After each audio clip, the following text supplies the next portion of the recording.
Corporate news and commentary? Are you tired of CEOs telling you what to think, who to hate, and who to vote for? Well, welcome to the Rick Smith Show. We don't take orders from some boardroom, and we don't do focus groups or talking points. We don't work for them, and we never will. I'm Rick Smith, and I work for you. Join us daily at thericksmithshow.com and download the podcast and never miss a minute.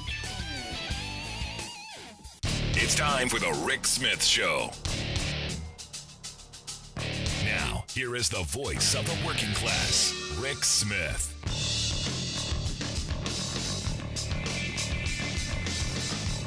And welcome, brothers, sisters, working class heroes. This is the Rick Smith Show. Thanks so much for being here today on the big program. Lots to get to, lots to talk about. Interesting couple of days on the student loan debt forgiveness front.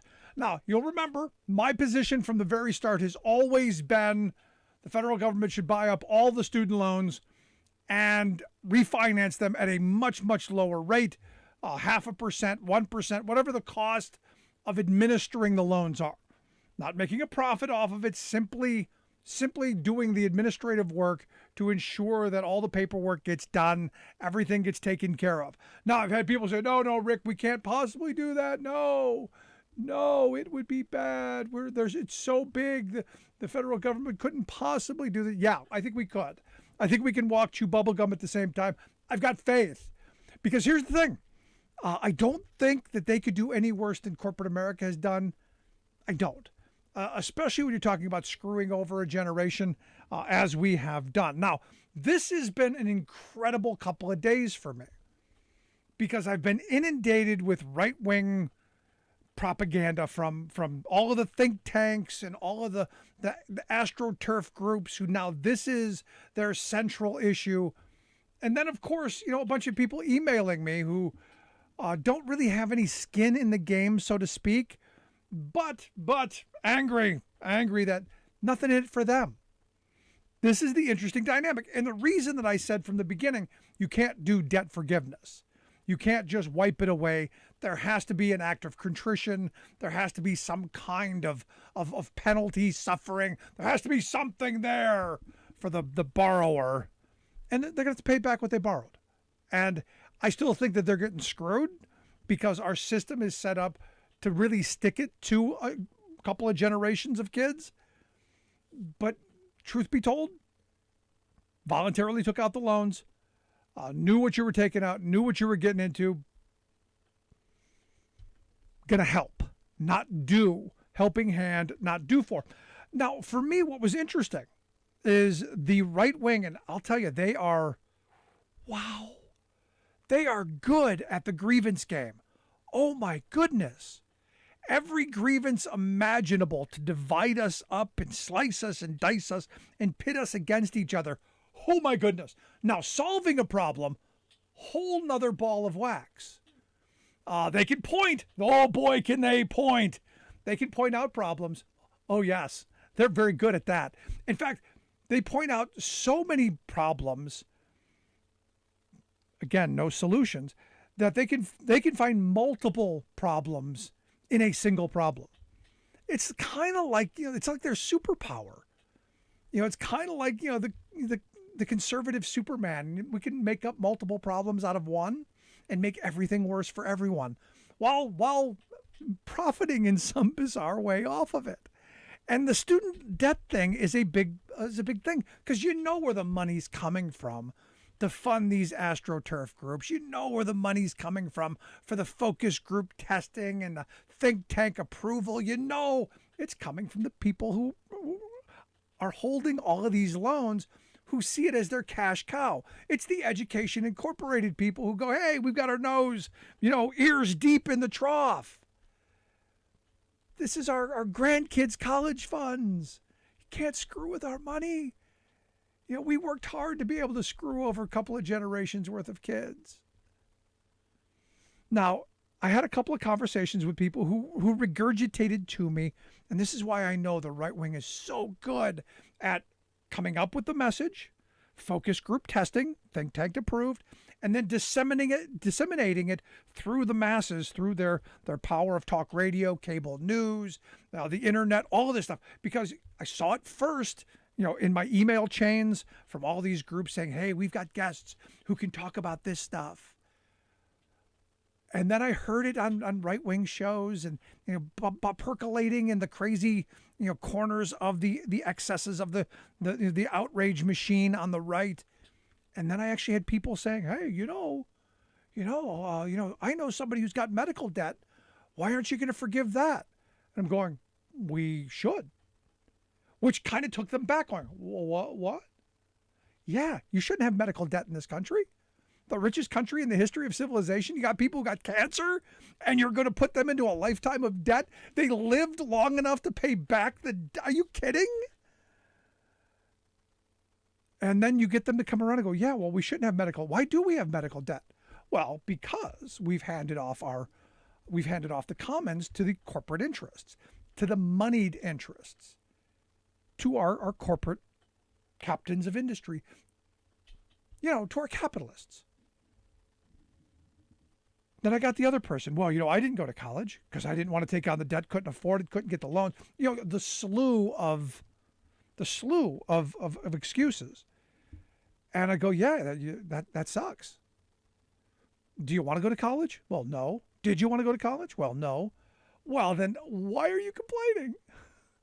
But did bring up an interesting point, because I do know people who did want to go. I was one of them who wanted to be able to go to school right out of high school and couldn't afford it, and didn't want to take on even the little bit of debt that I would have taken on at the time. And I understand that. I do. I get it. But sometimes it's going to be hard to swallow. Sometimes it doesn't always have to be about us. It doesn't have to be about us, the radical individual. It can be about the greater good. It can help us by not helping us individually directly. Because we might want an educated populace. We might want more doctors. We might want more educators. We may want more smart people doing smart things. We might, because it may help us down the road, especially in the medical front. Might help us keep us alive a couple of more days. Might keep us healthier a couple more days. Might, I don't know, do a bunch of things to make our lives better, to improve things. That's kind of why you invest in education, right? Now, we've been sold education as it's a commodity. The only way you're going to get to the middle class, kid, take on debt. Get that piece of paper so your parents can put it on the wall and look at it proudly. Tell an employer I went through 4 or 6 years of extra guff to work for you. Not using any of the skills that I learned in college, by the way. But at least I did this. I leaped these hurdles for you.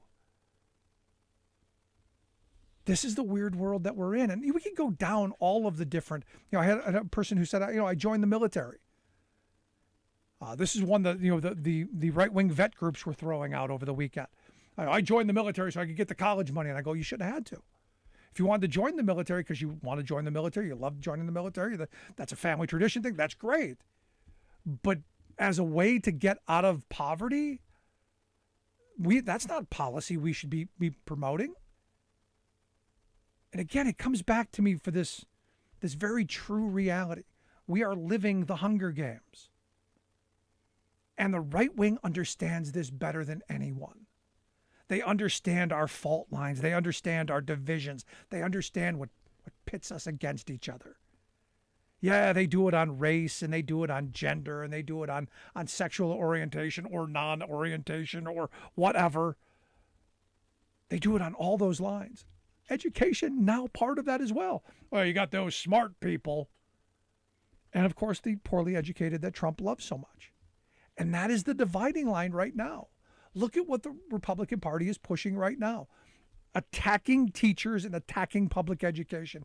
And now attacking the ability of the educated to participate in an economy, because we told them the only way you're going to get to be educated, especially if you don't have Jeff Bezos or Warren Buffett or Bill Gates as parents, is to take on these massive debt loads. And I think of this young relative that I have who's $100,000 in debt to get a job that's probably going to pay like $25, $26 an hour. She's never going to pay that off with that. And those loans are, she was telling me, 10, 11% interest. That's unconscionable. But this is what they've done to us. And they've done it in really incredible ways. Because I go back to the 80s, and this comes out of the Reagan era. This whole, you're an individual, pull yourself up by your bootstraps, Horatio Alger stuff, invest in yourself, skin in the game. The one who dies with the most toys wins. That greed is good mentality. Hooray for me, the heck with you. That stuff is what created the world that we're in. And it's how they've been able to pit us against each other and rob us blind, by the way, because they destroyed an education system that was working. You go back to the 50s, 60s, and into the 70s, really, where you had an education system that you could work a full-time job. You could go get that job, and you could go to college and have no debt. I talked to my friend, former Ohio Congressman Bob Ney. He said, look, tuition at Ohio State, the Ohio State University, $750. I made more than that working at the glass factory. Was able to put myself through school, didn't need loans, didn't need anything. But what'd they do? Oh, no, they started jacking up the price. And why? Because they cut the funding. It's not because of those greedy teachers. It's not because of all the things that they throw at. No, it's because state and local government and the federal government walked away. Why? Because we got to give tax cuts to rich people. We don't have any more money because we gave it all away, man. They did the same thing to us with our pension systems. They played on our greed. We used to have a defined benefit pension system. We did. You worked 40 years, you retired with what you knew every month for the rest of your life. This was coming in. We didn't have to worry about recession. You didn't worry about, hey, is the stock market up or down? You didn't have to worry about idiots like Jim Jordan, tweeting out, well, you miss Trump now, all you people with 401ks. No, I miss my defined benefit pension system. That's what I miss. I don't miss that orange idiot or Jim Jordan for that matter. I miss a system that helped create the most prosperous working class in history. I miss that. But they stole all that from us. And how'd they do it? Well, they pitted us against each other. You're smarter than that guy. You're going to do better than that guy. You're going to be a millionaire. You work at this job. I had a guy tell me this years ago. You work at this job 30 years, you're going to retire a millionaire. And I looked at him then as a young man going, the only way that they're going to let a dumb truck driver have $1 million is if I need a wheelbarrow to buy a loaf of bread. And thanks to corporate America and the gouging that they're doing to us on the inflation front, I may actually need that wheelbarrow full of cash to buy the loaf of bread and still not have $1 million in my 401k. Because, well, they crash the economy every couple of years to steal that from us too. And are we surprised by it? And the answer is no. And look, everything that we do policy-wise doesn't have to benefit us directly every single time. It can benefit us as a society and make us all better. The reality is nothing in this country is going to change for working people. Nothing is going to change until we stand shoulder to shoulder in solidarity with people we don't like, till we stand hand in hand with people we don't agree with and move on policy that we need, that we demand, that we earn. This is the only way we're moving forward, because they know they can divide us on this issue or that issue or culture this or war that, or they know they got us, man, while they are picking our pockets and robbing us blind and stealing from our children. Because they know our hatred and our bigotry and our blind faith in insanity, that's going to keep us from going, hey, we are getting ripped off. Hey, this inflation, it isn't Joe Biden's doing. He doesn't have a magic button. It's corporate America screwing us. And they're telling us, if you listen, they're literally telling us, yeah, we're screwing you.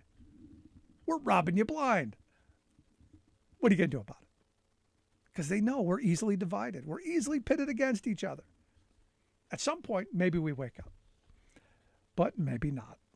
I'd love to hear your thoughts. You can email me, Rick at the ricksmithshow.com. If you have an idea on what we do on the student loan, the student debt crisis, I would love to hear it. I still think my idea is the right one. Buy it all up, charge a low interest rate, pay off what you owe without penalty, and get through this and fix the system so future generations don't get screwed. Just my thought. Love to hear yours. You can email me, Rick at the ricksmithshow.com. Quick break. Right back after this. Stick around.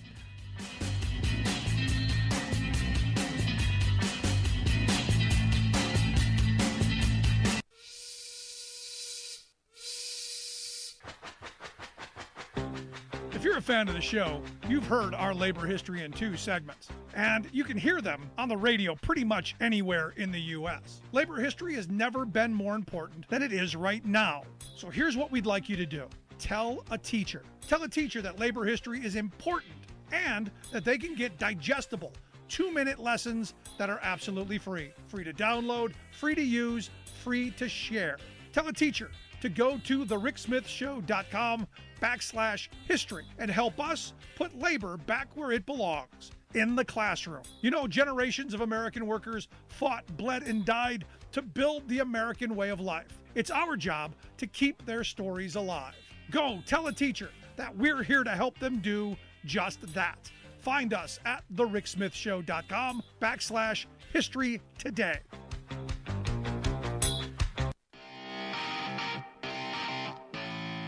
Welcome back to the Rick Smith Show. Now, here is Rick Smith. So the Federal Reserve said today that the Russian war in Ukraine and the corporate gouging inflation, now the largest global threats happening right now. Biggest threats we got globally going on, surpassing the coronavirus pandemic. And you go, yeah, you crazy Putin, losing his mind. And the stories we're hearing, not good coming out of there. Our inability to stop what's going on, and the corporate gouging of inflation. Yeah, it's harming our ability to move forward. It is. Now the weird thing is our economy's doing well. Last month's job numbers, incredible. In fact, since Joe Biden took office, we've had well over 500,000 manufacturing jobs come back. The largest manufacturing job increase over 15 months since 1985. This a good thing.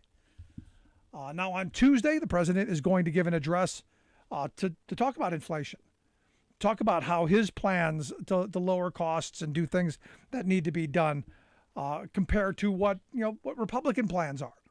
And if you look at, and we've talked about this already, if you look at Rick Scott's plan is to raise taxes on 75 million low income Americans. Got to get those people, those working stiffs, those poor people to pay. And if you read his 11-point plan, the reality is he wants to sunset all programs. And that means Medicare, that means Medicaid, that means everything. Even though he is backpedaling quickly. I mean, in fact, he's not backpedaling. He turned and he's sprinting away from his own 11-point plan, which, he really thought everyone would focus on the hyper God part, because that's what he was hoping we would get, the culture war, the anti-gay stuff, all of that. Oh, no. Focus on the economy. It's the economy, stupid. When you're talking about, stealing, Social Security from Granny, kicking her off of Medicare, people are going to pay attention. Probably not a bad idea to pay attention when they tell you what they're going to do, especially now looking at what's going on in the Supreme Court. Remember, these people are telling us what they're going to do. Wednesday, the Bureau of Labor Statistics, they're going to release April's CPI, the Consumer Price Index number, and everyone's looking to that to see which way inflation's going.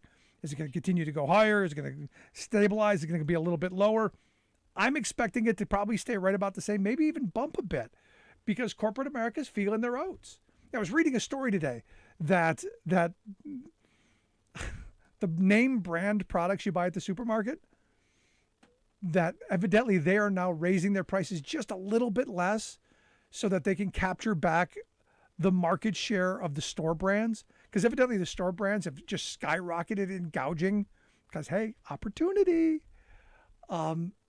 So, like your name brand cheese and macaroni or whatever, they're only going up a percent or two less than the store brand, so that they're a little cheaper. So that maybe you'll come back to the store brand, so that on the other side of this you'll be brand loyal. This is the kind of gamesmanship that's going on. Now the president says, look, he's gonna talk about how we're going to deal with it. You're going to deal with getting drug prices under control, trying to get gas prices under control, trying to do some things that have to be done with actual policy. Not, hey, let's just leave it to the invisible hand. Now today, he talked about, how do I put this? I live in a rural community. Back in the 40s, you had Truman and the rural electrification. All that went on to actually put, wires, electricity into homes and plumbing into homes in rural communities. Internet is now coming, and as the president said today, we are connecting the world to the internet. And they launched a program today. It's going to allow millions of American families to buy high-speed, quality internet at a really reduced rate or for free, depending on your income. Now, again, I can hear the divisive monsters going, free, Obama phones again. Look, you cannot possibly in this country exist without high-speed internet. You can't do dial-up anymore. Sorry. Boop, boop, boop, boop. Doesn't work anymore. Because here's the thing. Friends in my rural communities, we're going to connect the rural communities to all of the books that crazy people want to ban and burn. That's the first thing I want to get out there. So be afraid. Your kids may actually read something. But the reality is this, we have to do. If we're going to be competitive in the 21st century with countries like China, with countries like South Korea, or anybody, to be honest, we definitely need to come into the 21st century internet-wise. The fact that we pay so much and get so little, why? Because we don't view it as a utility. I say we claw it back, we make it a utility, we allow local communities to build up their own, and we run it just like we used to run other things. But again, we have to pay our respects to the corporate profit monster who have been gouging us for years for crummy service. Now, they say that nearly 40% of American households are going to qualify for some subsidy under this new plan. I think this is going to be helpful. This will be a good, they're calling it the Affordable Connectivity Program. You can go to their website and check it out. It is getinternet.gov. We'll get links out on social media. Getinternet.gov is the website. I went there. I don't qualify. And look, here's the thing.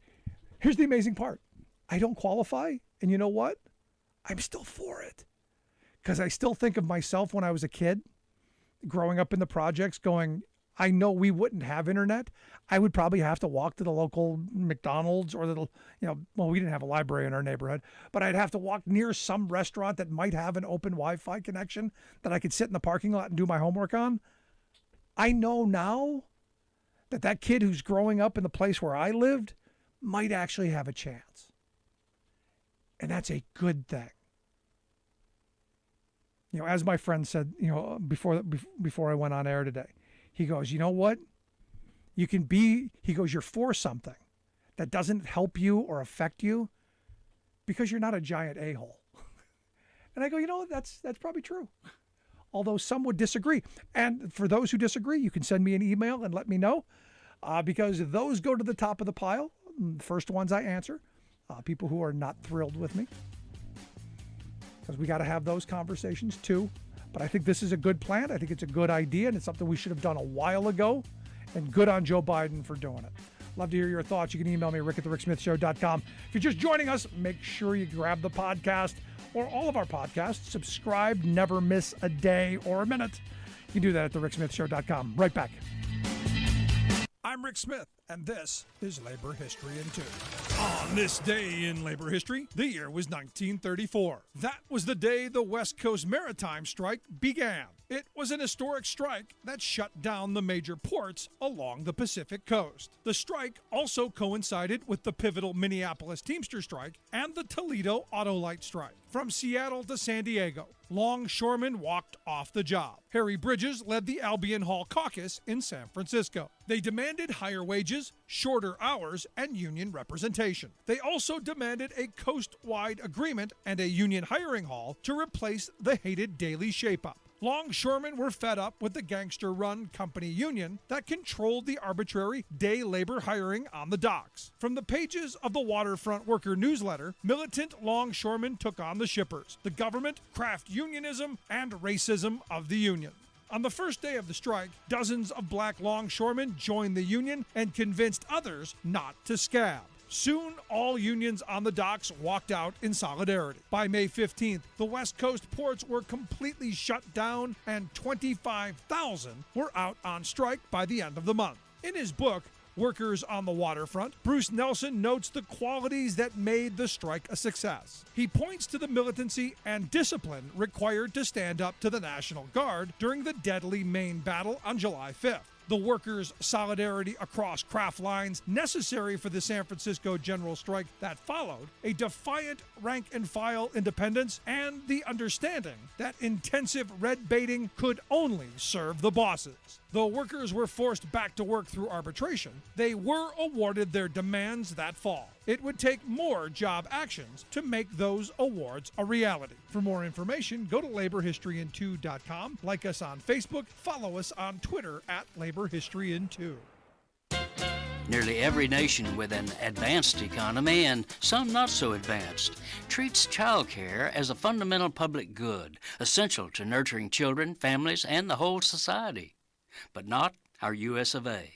Indeed, our so-called leaders relegate millions of working parents and 21 million kids under 5 to the tender mercies of a for-profit market, with child care facilities ranging from impossibly expensive to helter-skelter unlicensed kiddie corrals. Embarrassingly, while right-wingers mindlessly salute the U.S. as exceptional, they fail to note that what's exceptional about our child care system is that it's such a shambles it can't even be called a system, much less caring. For the past decade, independent journalist and economic analyst Bryce Covert has documented the worsening social crisis caused by this abject failure of leadership. 2/3 of our pre-K kids have both parents in the workforce, meaning care outside the home is essential. 85% of the parents say that finding quality, affordable child care in their area is a problem somewhere between serious and impossible. Nationwide, the annual cost for a 4-year-old's daycare averages about $13,000. Despite millions of working families finding this essential service unaffordable or even unavailable, political leaders have ignored their plight. Child care aid reaches only 15% of qualified kids. Some callous governors even divert chunks of federal child care subsidies to their own political priorities, such as corporate welfare. In 2017, even before COVID-19 abruptly shut down thousands of care centers, 40% of America's children lived in child care deserts, zip codes with 0 programs or so few that 2/3 or more of the area's children are unable to get in. This is Jim Hightower saying, is this the best we can do for the future of our nation?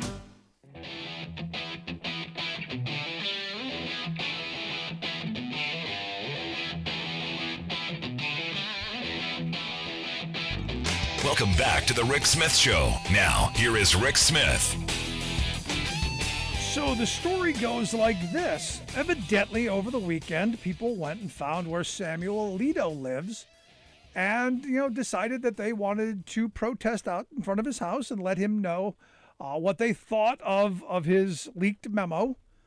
Evidently, this gave him the jitters, and it's been reported that they are in an undisclosed location. Got to wonder if it's the bunker Trump used or that they rushed him away into. Now, equally interesting to me, and this is one of those things I just find quite amusing. Immediately, our system in the Senate seemed to be jumping into action. We can't solve health care. We can't solve education crisis. We can't build infrastructure. We can't get, things. We can't seem to do anything in the Senate. But John Cornyn, Republican from Texas, Chris Coons, Democrat from Delaware, they have already introduced a bipartisan piece of legislation called the Supreme Court Police Parity Act, because we're going to protect the Supreme Court justices.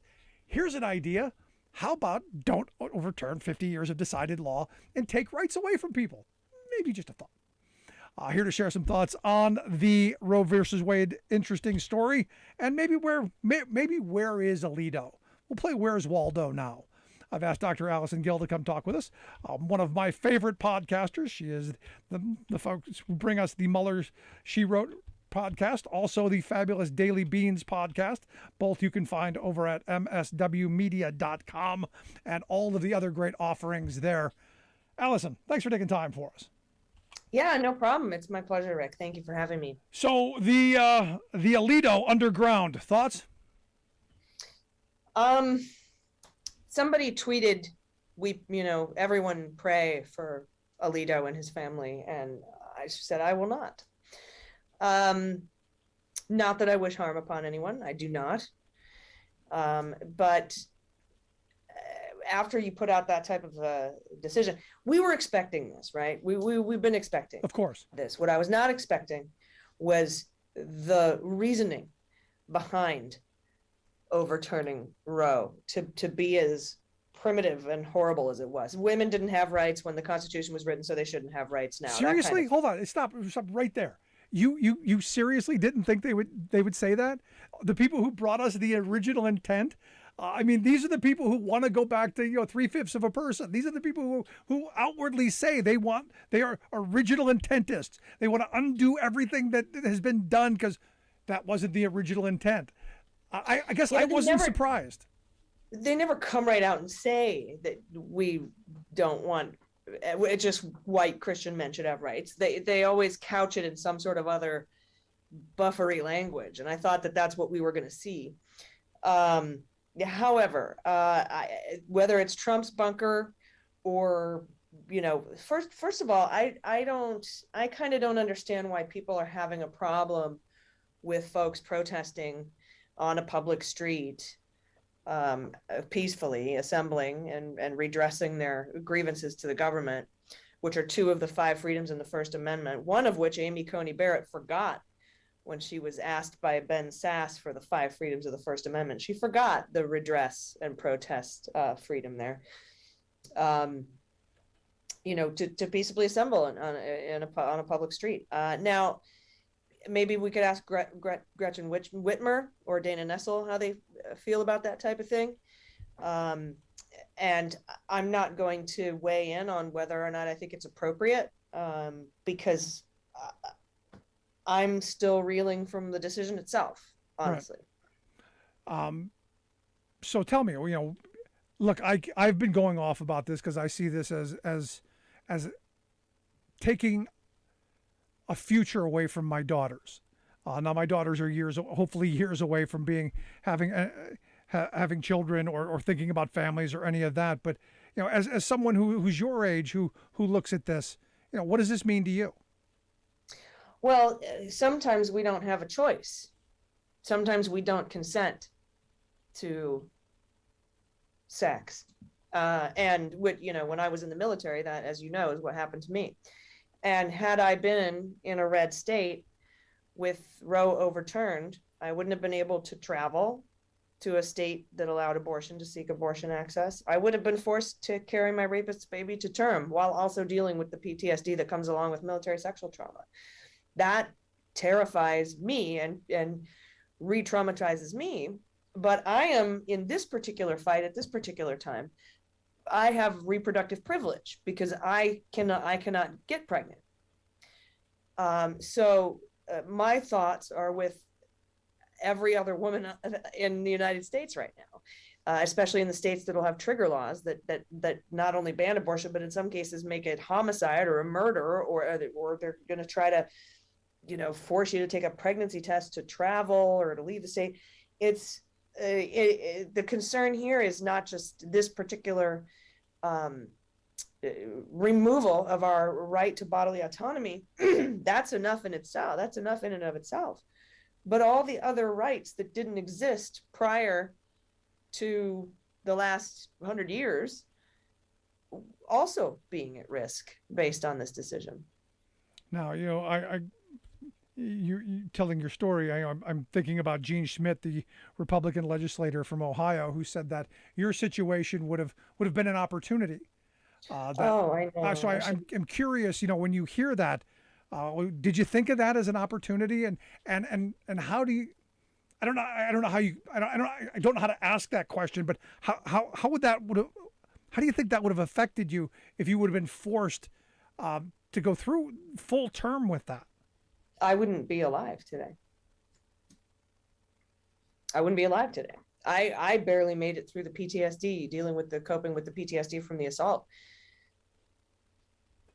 So if I had been forced to give birth, and not just forced to give birth, but forced to give birth to my rapist's baby, I wouldn't be here today. And this is the problem that we have with people who are making these decisions, who don't understand or don't know. And look, I don't know what it's like. And as I've said before, I am not, I'm well past my childbearing years. In fact, I've never had any.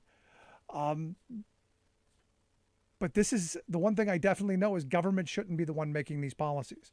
A bunch of old white guys making these policies should not be the way forward, because we don't understand what it's like to be in your shoes.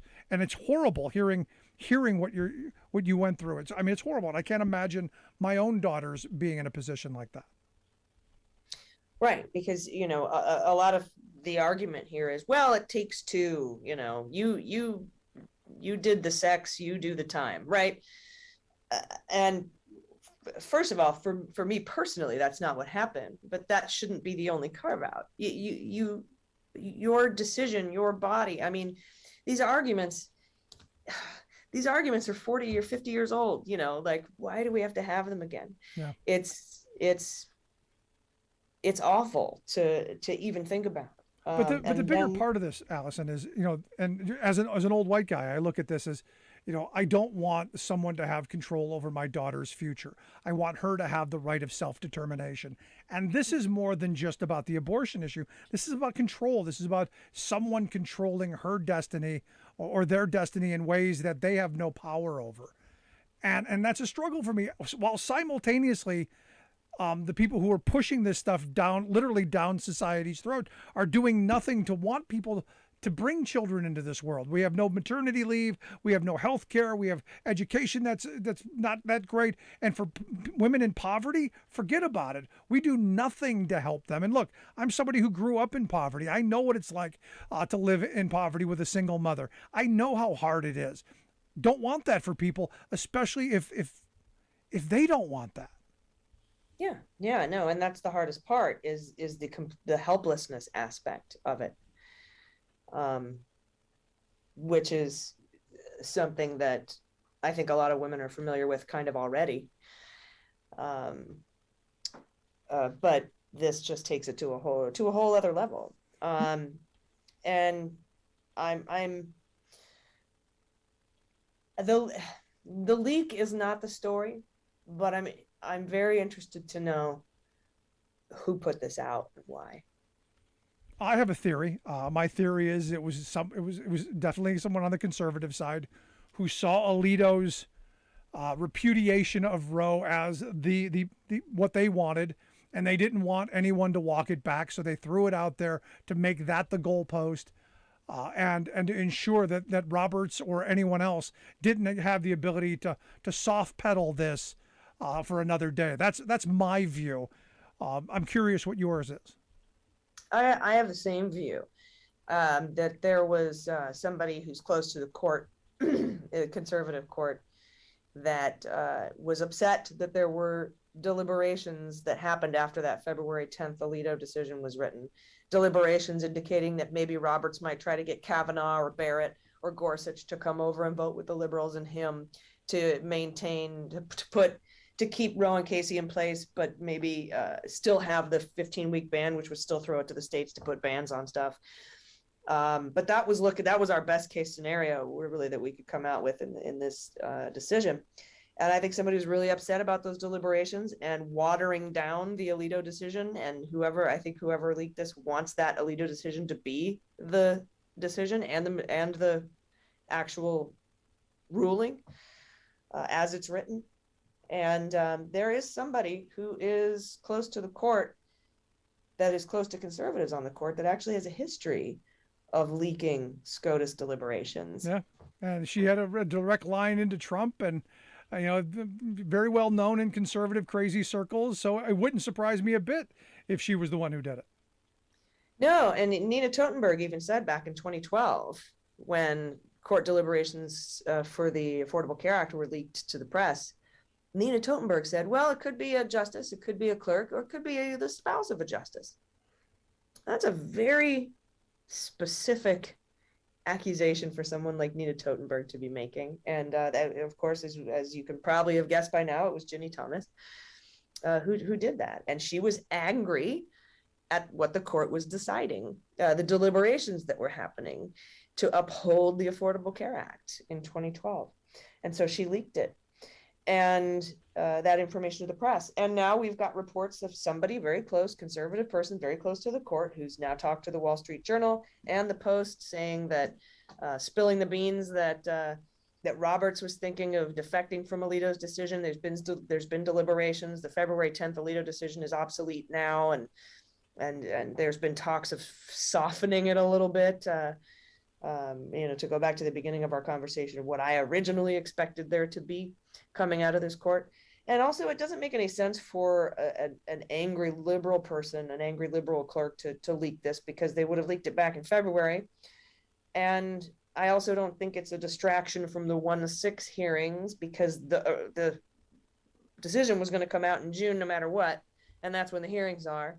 So I don't think it's that. It really only helps the conservatives in the sense that, just like you said, Rick, whoever leaked this wants to lock in this particular decision, make it very hard to back away from.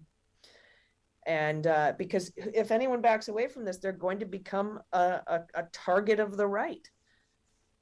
And maybe they're going to need the security the Supreme Court Police Parity Act, and not from angry women, but from crazy right-wing militia types on the extreme right. You're listening to the Rick Smith Show here with Dr. Allison Gill, podcaster extraordinaire. Make sure you check out her podcast, Mueller, She Wrote, and the Daily Beans pod. You can see those at mswmedia.com. We'll get links out on social media on how you can do that. I kind of want to finish this up by looking at, sadly, where this could take us, because I don't know that they're going to be able to soft pedal this much, and even if they do, it's still going to mean my daughters, their right to self-determination is going to be harmed. And they're going to probably, sadly, end up having to deal with a lot of things that my mother's generation and prior had to deal with. And, I don't know that my daughter's generation really understand what their grandmothers went through. The idea that they couldn't get their own bank account, they couldn't get their own credit card, they couldn't drive, they couldn't do anything without a man's consent. And a lot of it came out of this shotgun wedding kind of stuff. Oop, got pregnant, now you got to get married kind of stuff. Do you foresee that being reality, or is that hyperbolic? No, I don't think it's hyperbolic at all, because we've been pushing this rock up the hill since the 70s, right? And even earlier than that. And to have it all of a sudden back down at the bottom of the hill, it would be like if a 13-year-old woke up tomorrow and there was no internet, but now it's like that shocking, but now it's got to do with having control over your own life. I don't think you're being hyperbolic at all. Because, I had a conversation with a young woman the other day, and she's like, well, we'll figure out a workaround. We can get the plan B. We can do all these other things, because there's a sense of empowerment that women today have that I don't think they understand what this ruling could mean. Is that a good thing, or is that a bad thing? That they don't understand it until they live it? This sense of empowerment that they think that they're going to be able to work around it. that I'll just go to another state, or we'll figure it out kind of mentality, as where I'm going, no, this is horrible. This is bad. There aren't workarounds. There isn't going to be an underground railroad. With technology, we find out now there are companies that can track your movements and find out who spent how long at Planned Parenthood and all of this stuff. This is not good. Well, yeah, and we saw that with voting rights, didn't we? We have to pass voting rights, but let's also prepare in case we can't, or we don't, or Manchin, which is usually the roadblock. And so I don't think there's anything wrong with doing everything you can to keep Roe in place and fighting this and going out in the streets, because we do actually have now a non-zero chance to change a Supreme Court decision. We've never had this before. It's a very, very slim chance. And I think the leak was designed to keep the decision in place. But we now know a decision before it's official and can make noise.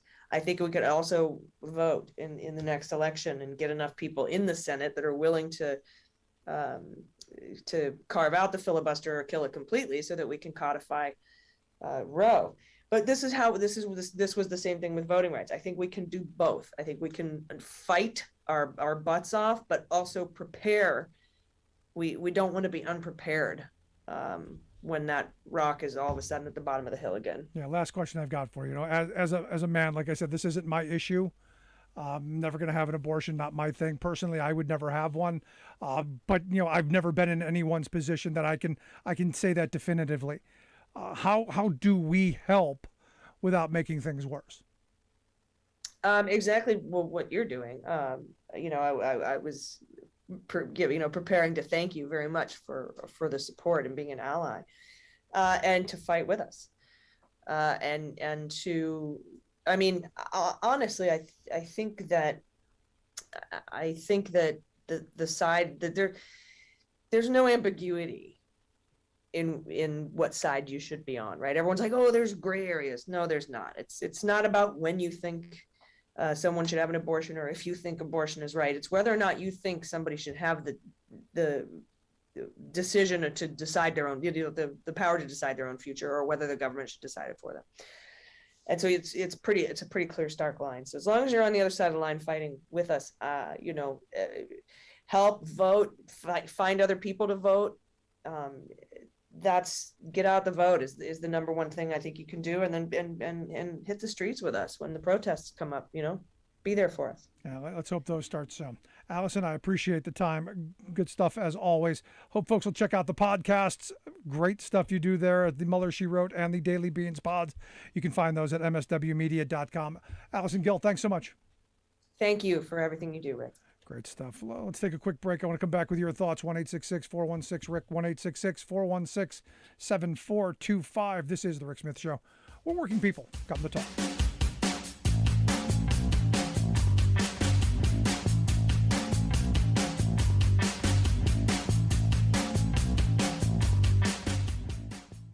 I'm Rick Smith, and this is Labor History in 2.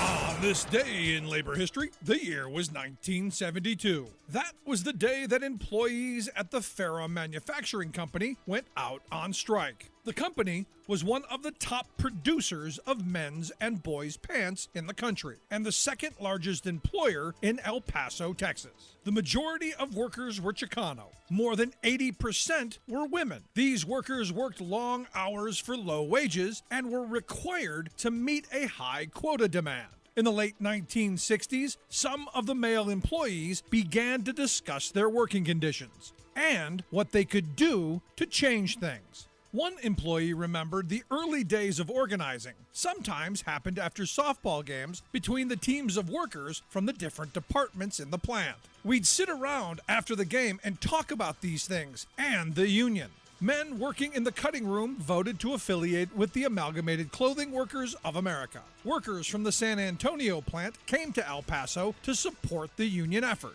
These workers were fired. In response, 500 El Paso workers walked off the job. They demanded the right to have a union. Soon, more than 3,000 Farrah employees went out on strike. The strike cause won the support of the Roman Catholic bishop in El Paso, who supported a boycott against Farrah Pants. The AFL-CIO called for a boycott. The campaign against Farrah soon spread across the country. Even though the company brought in scab replacement labor, the effort to get a union continued. The fight wore on until March of 1974, when the National Labor Relations Board found in favor of the employees who had been fired. Unionization had come to Farrah. For more information, go to laborhistoryin2.com, like us on Facebook, follow us on Twitter at laborhistoryin2. You're listening to The Rick Smith Show, where working people come to talk.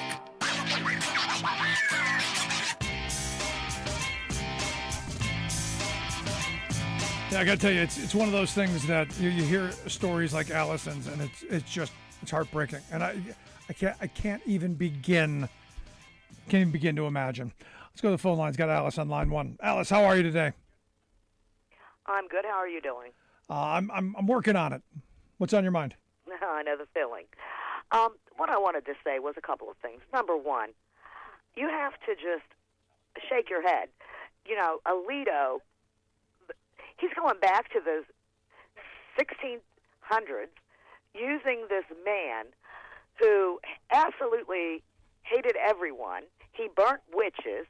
He assumed, well, his idea was, you know, women basically were evil and they were to be controlled at all times. Okay? And so you're bringing that into the 21st century.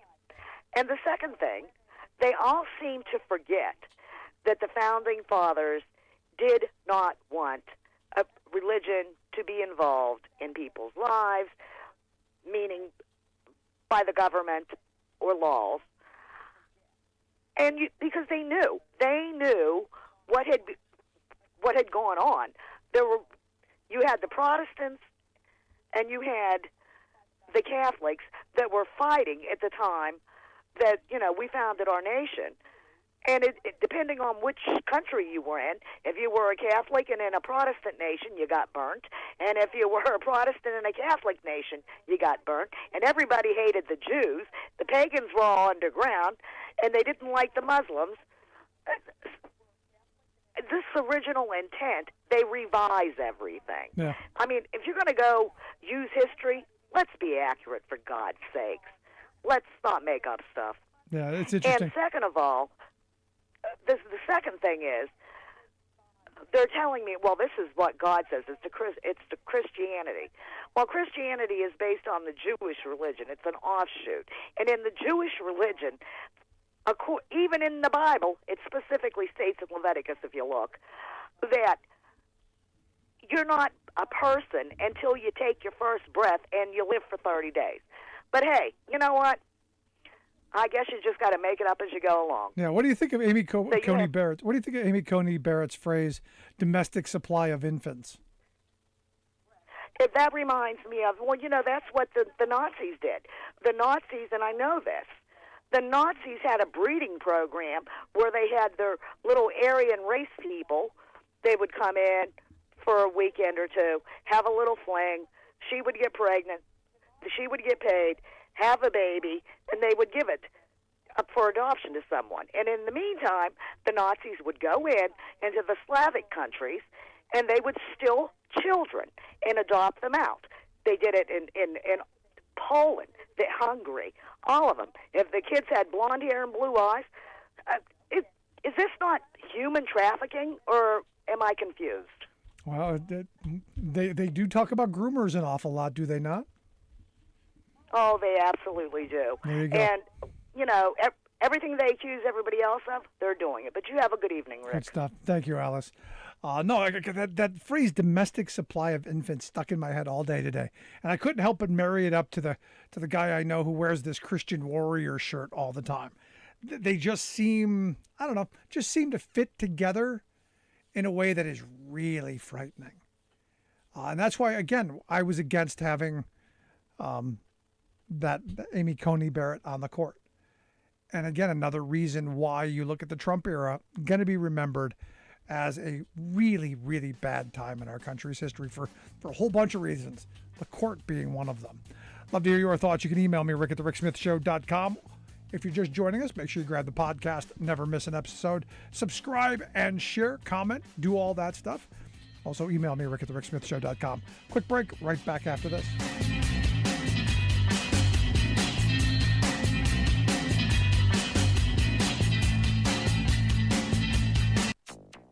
Germany is not against an oil ban on Russia. Of course, it is a heavy load to bear, but we are ready to do that. European Union proposes official embargo on oil from Russia. Police say a body found on the shores of Lake Mead had been underwater since the 1980s. Plummeting water levels in major reservoirs prompt new cutbacks, reveal grim secrets. Plus, the public has been aggressively deceived by some of the largest and most influential corporations in the world. California AG launches probe into oil industry deception over plastic pollution. All of that deception and intrigue straight ahead. From BradBlog.com, I'm Brad Friedman. And I'm Desi Doyen. Stand by for 6 minutes of independent green news, politics, analysis, and snarky comment. Police believe that dropping lake water levels could reveal even more bodies in the future. More bodies? This is your Green News Report. Okay, Desi Doyen, well, you've got, as I said, some intriguing stories today. What do you got for us? Yes, indeed. First, we'll go over to Europe, where the European Union this week formally proposed a ban on Russian crude oil, phased in over the next 6 months, plus a ban on refined fuels by the end of the year. But still, no ban on Russian natural gas, at least for the moment. It's all part of a 6th round of sanctions to prevent funding Russia's brutal invasion of its sovereign neighbor Ukraine. But some Central and Eastern European countries that are very heavily economically reliant on Russian energy are resisting the ban. European Union Commission President Ursula von der Leyen cautioned that enacting the embargo will be a huge challenge. Today, we are addressing our dependency on Russian oil, and let's be clear, it will not be easy, because some member states are strongly dependent on Russian oil, but we simply have to do it. We will make sure that we phase out Russian oil in an orderly fashion. The proposal caused global crude oil prices to spike. Energy experts warned the 27 EU member countries should develop energy contingency plans in preparation for Russia to retaliate. That's probably a good idea. Meanwhile, Bloomberg News reports that China is quietly buying Russian crude oil at a discount. India is increasing its imports of Russian oil while trying to negotiate even deeper discounts to compensate for the risk of dealing with Moscow. Well, of course. Here in the U.S., the Interior Department this week announced unprecedented measures to address declining water levels at the Lake Powell Reservoir on the Arizona-Utah border, which has been hit hard by the historic western megadrought. The record low water levels threaten production of hydroelectric power for 7 western states and the structural integrity of the Glen Canyon Dam. To keep power generation viable in Lake Powell, water managers will, for the very first time ever, cut back some Colorado River water from California, Arizona, and Nevada and won't release it downstream to Lake Mead. Both reservoirs are at their lowest points in history, exacerbated by man-made climate change. This is getting very, very bad out west. Plummeting water level at Lake Mead near Las Vegas this week exposed one of the reservoir's original water intake valves for the first time, plus a barrel containing human remains. A barrel containing human remains. Yes, and officials caution there are likely more hidden in the depths. More human bodies in the lake. It's Vegas, baby. I guess. Some accountability news. California Attorney General Rob Bonta has subpoenaed oil giant ExxonMobil in an investigation into the global plastic pollution crisis. Bonta alleges that fossil fuel and petrochemical companies over the last 50 years engaged in aggressive campaigns to deceive the public and policymakers about oil-based plastics and their damage to the environment. The industries falsely pushed recycling as a solution, successfully dumping the cost burden of disposal and recycling of their products onto cities and consumers. But internal industry documents show the companies knew then and know now that the vast majority of plastics cannot be recycled. Fossil fuel and petrochemical industries have engaged in a half-century campaign of deception that has harmed our environment, our people, and our natural resources. More than 300 million tons of plastic, oil-based products, are produced annually, a nearly 20,000% increase since the 1950s. The truth is, the recycling rate has never surpassed 9%. So, Exxon knew they were lying decades ago about climate change, and they knew decades ago they were lying about plastic recycling. Exactly. Yet they still get to be in business. Go figure. For much more on all of these stories, though I'm still thinking about those dead bodies in Vegas, check out our website at greennews.bradblog.com. Are you tired of think tank approved corporate news and commentary? Are you tired of CEOs telling you what to think, who to hate, and who to vote for? Well, welcome to the Rick Smith Show. We don't take orders from some boardroom, and we don't do focus groups or talking points. We don't work for them, and we never will. I'm Rick Smith, and I work for you. Join us daily at thericksmithshow.com and download the podcast and never miss a minute.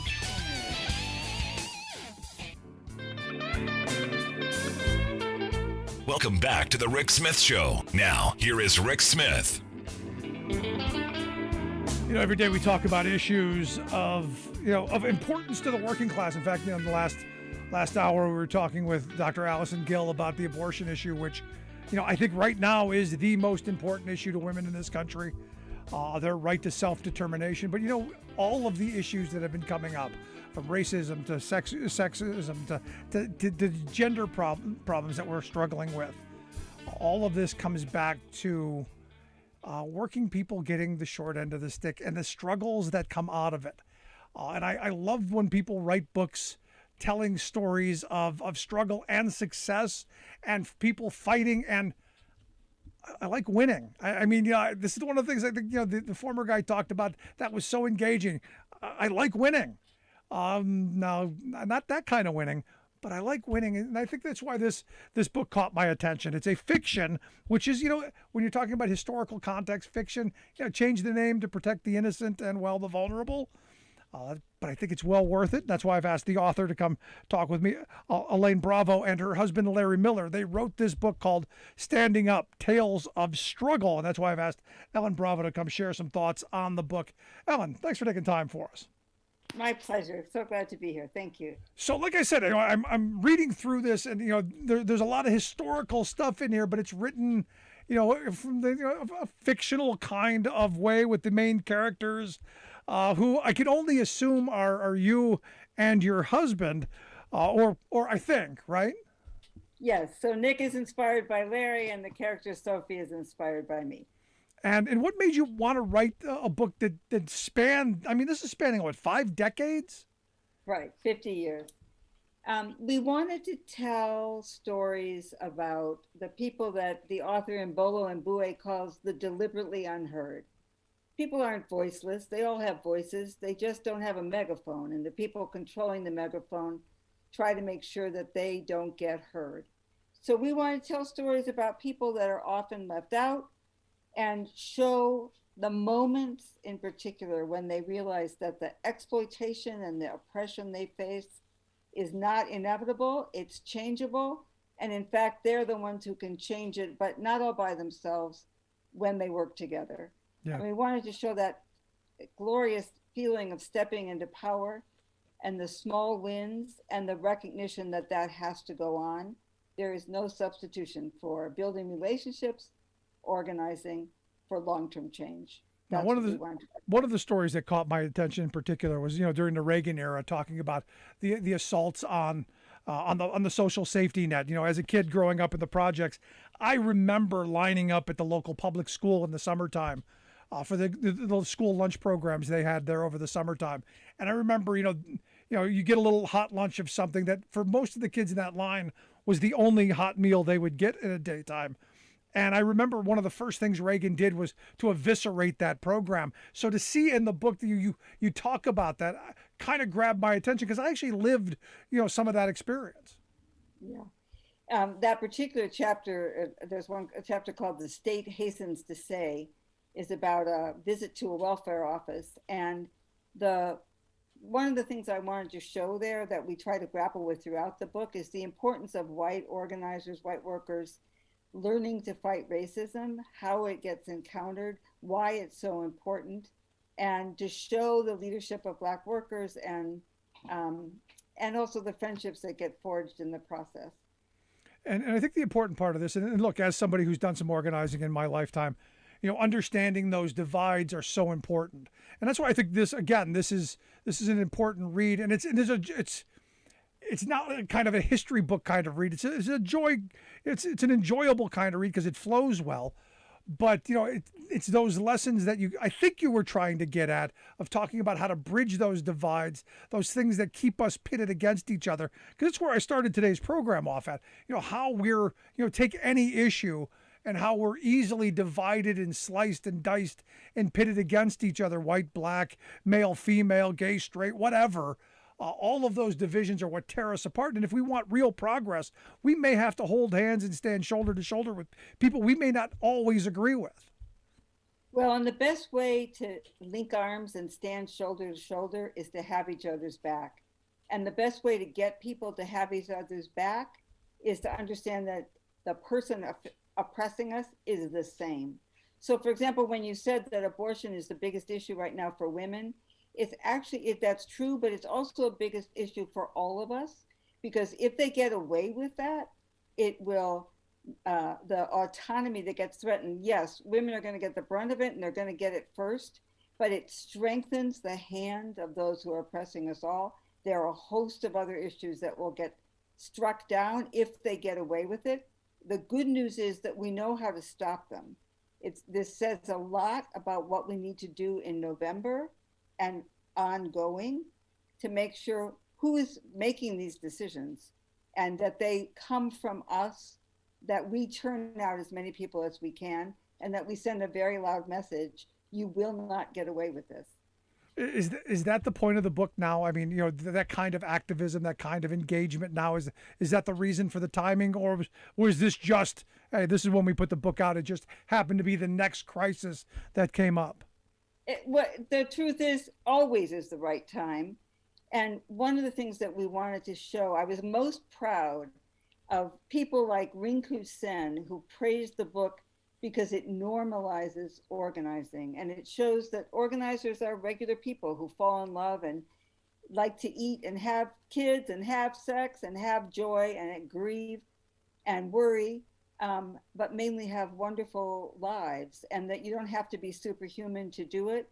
And also demystifies organizing so that you can say, oh, I could see myself doing that, and makes it clear that we can win and why, what we deserve and how we get it. Yeah, to take a little detour then off of what you just said, I'm looking at, Christian Smalls and the Amazon Labor Union in Staten Island, the victory they had at JFK 8. And the model that they followed was very, very much a grassroots, member to member, worker to worker organizing method that, my grandparents' generation, I believe, used in building community and doing what I've been saying for years doing this program of, I believe unions are about community. They're about people. They're about, shared experiences and all of us. That's the model that they took, and that's the direction that they went. So I kind of think that the two of these, your book and that, kind of walk in the same direction.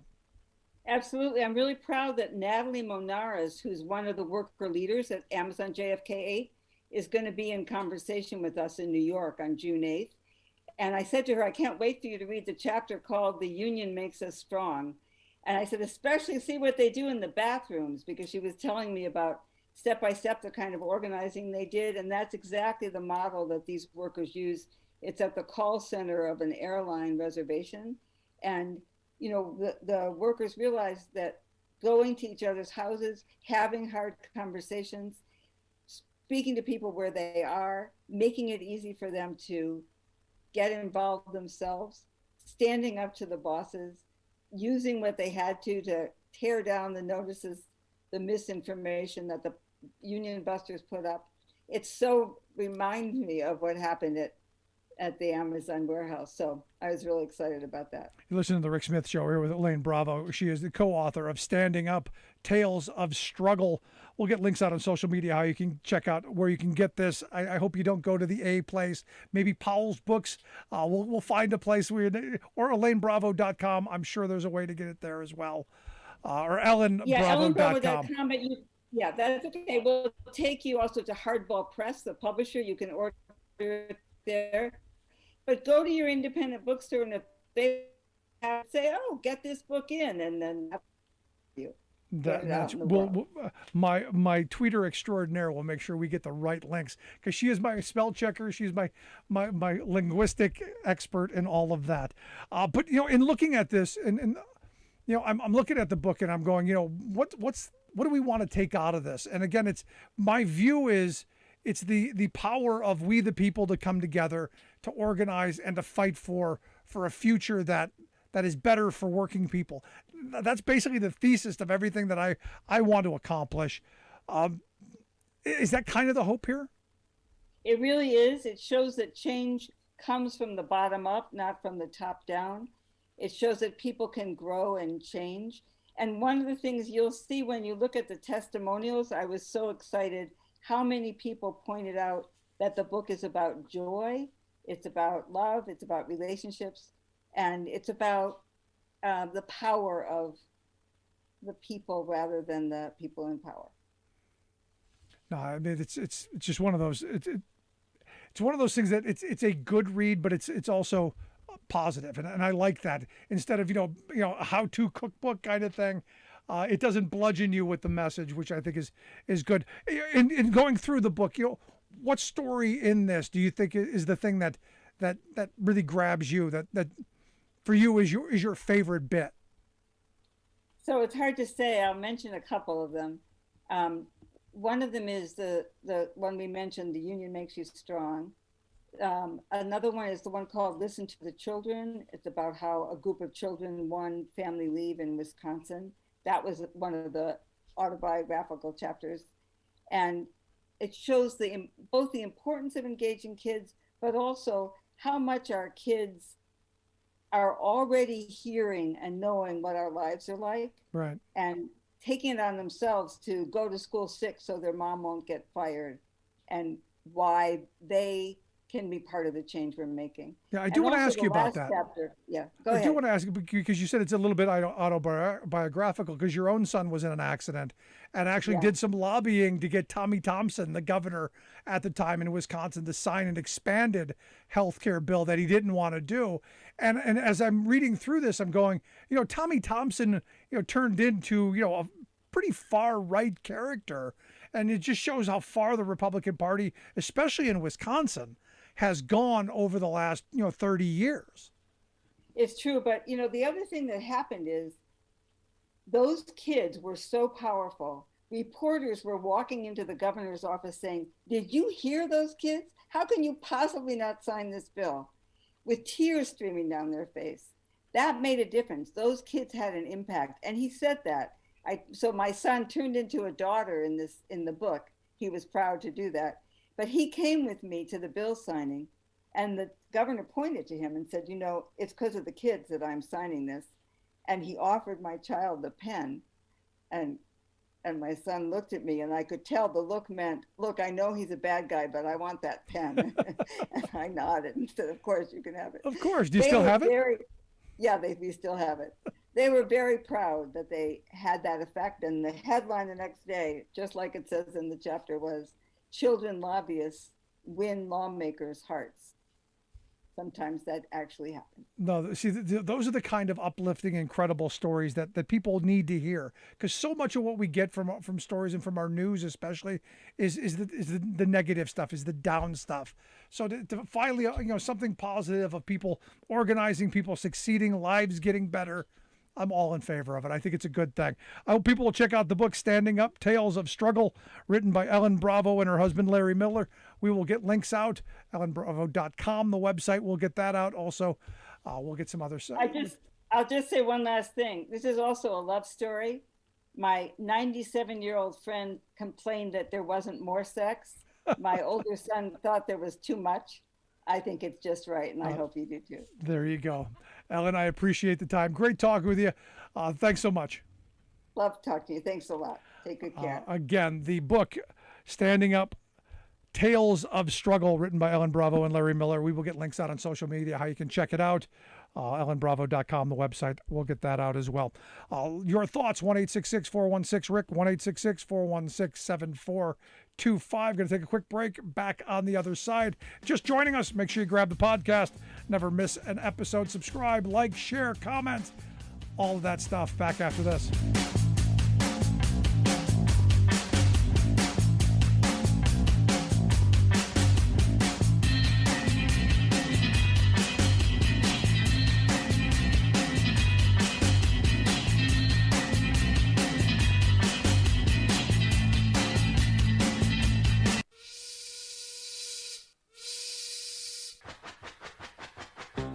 If you're a fan of the show, you've heard our labor history in 2 segments, and you can hear them on the radio pretty much anywhere in the U.S. Labor history has never been more important than it is right now. So here's what we'd like you to do. Tell a teacher. Tell a teacher that labor history is important and that they can get digestible 2-minute lessons that are absolutely free. Free to download, free to use, free to share. Tell a teacher to go to thericksmithshow.com/history and help us put labor back where it belongs, in the classroom. You know, generations of American workers fought, bled, and died to build the American way of life. It's our job to keep their stories alive. Go tell a teacher that we're here to help them do just that. Find us at thericksmithshow.com/history today.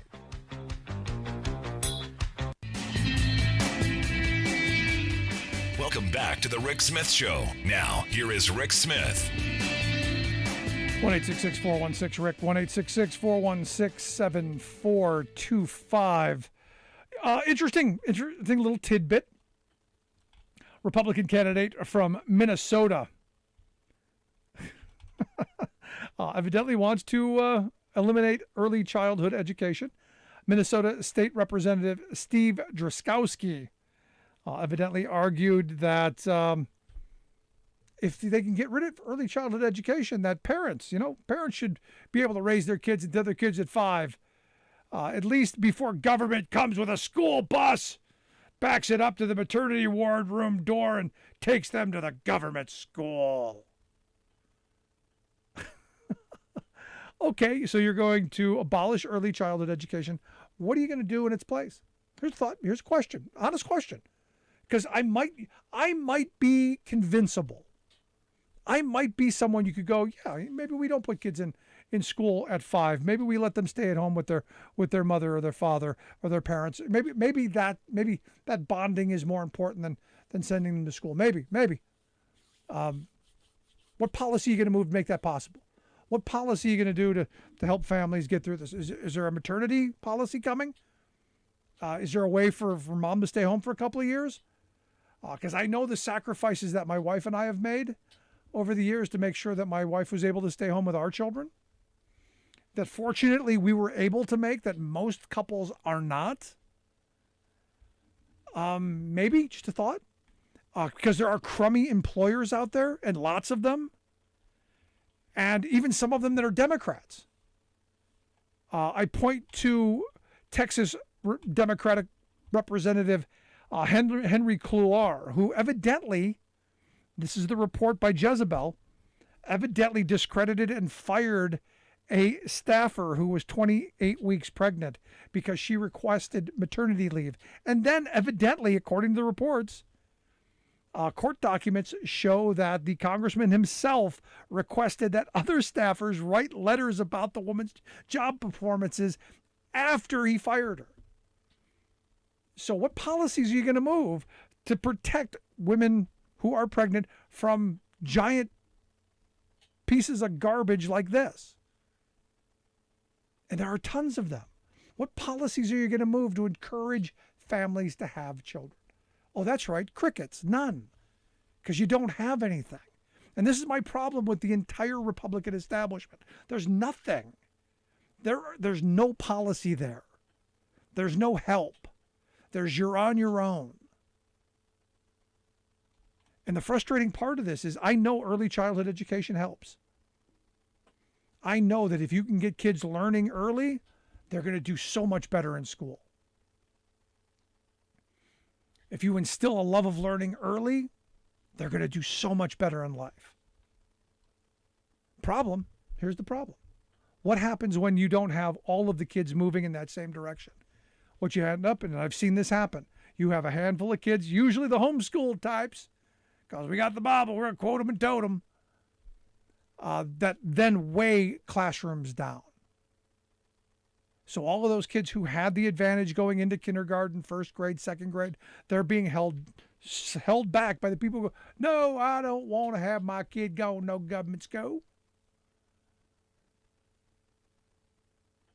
Instead of saying, no, we want to make sure that all kids have opportunities. Here's the weird thing, and this my email box full today, of outraged parents. You know, the type that, we should do away with government school. Outraged parents who are ticked at Joe Biden for saying that teachers care about kids, almost like they're their own. You know, I want my kids' teachers to think of my kids as special. Like they would almost think of their own, not as their own, but like their own. Would care if they're sick, would care if they're learning, would care about their future. But my email box full of people to tell me why teachers shouldn't care about their students like that. And why these outraged parents are now organizing around the fact that teachers shouldn't care this much and they care too much about the kids. Craziness. Literal craziness. But this is what the big moneyed interests have done to us. They've put us in this position where we're ready to go after each other over insanity. Got an email from Jen.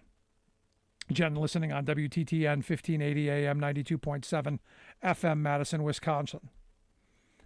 Rick, have you seen this appalling story from Alabama? I have a friend whose son was born with a genital problem. She doesn't say what it is. Does this mean if they live in Alabama, the doctors would have to wait until the child's 18 to correct it? Don't know what the problem was to correct. What kind of scars would that leave? It's horrible. These people are doing this to families. My friend is so distraught. Keep speaking out for the voiceless. And she attaches a story about how a new Alabama law is going to ban medical treatment for minors with gender dysphoria. I don't know why the people who tell us that government should be out of our lives are putting government directly in our lives, but this is where Alabama is going. Alabama, who has one of the worst education systems in the country, one of the worst healthcare systems, one of the worst poverty problems, standard of living problems. You go down the list. But this is so important that we've got to move on. Now, I don't know what I would do in a situation if my child had gender dysphoria. Don't know. But I do know, and I've said this from the beginning, Jen, that I don't believe government should be the person to tell you that. And I don't know what your friend's child's problem was, but I also know government shouldn't have any say in that either. That should be between the parents and the doctor, which again is kind of weird coming from the earlier story of parents who don't think we should have government schools or have teachers who care about kids, but they care enough to ensure that, well, doctors don't do anything to kids because somehow they care. What kind of a rabbit hole have we fallen into? What kind of a rabbit hole have we fallen into where we got a Supreme Court justice talking about the domestic supply of infants?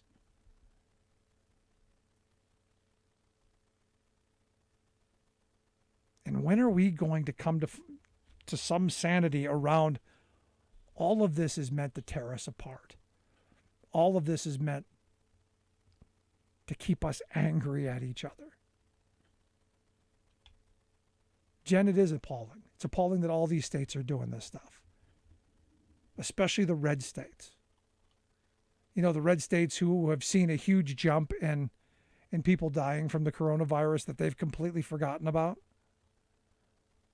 You know, we're over 1 million people who have been killed by corona. You wouldn't know it. Sad stuff.